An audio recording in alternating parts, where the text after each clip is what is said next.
दादा भभकत है, धरती जलत है, छाँव खोजत खोजत मनवा थकत है।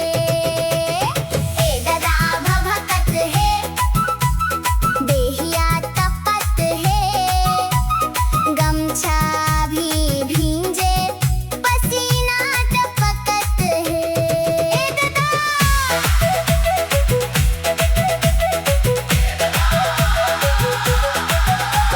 सूरजवा ऊपर ले आग बरसाथे, नदी नाला सुख के मछली तरसाथे, नंगा पाँव चलना भी भारी लगथे, चप्पल घलो बोले अब तो बचा ले रे। आमा के बगीचा में दौड़ लगाथन, कच्चा कच्चा कैरी में नमक लगाथन, छाँव में बैठ के गप्पे लड़ाथन, गर्मी लागलो हंसी में उड़ा देथन। ए दादा भभकत है,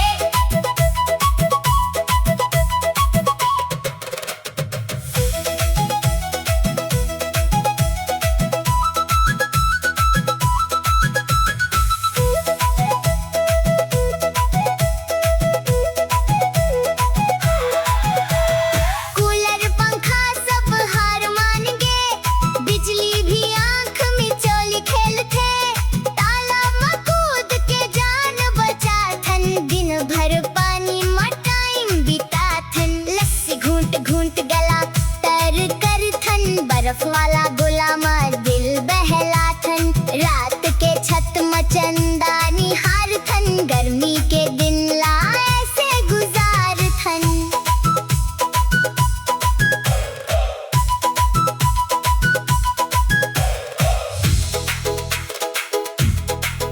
ओ दादा अब दो बदरा बुला दे, थोड़ा सा पानी गिरा दे, माटी के खुशबू ला फैला दे, मन के गर्मी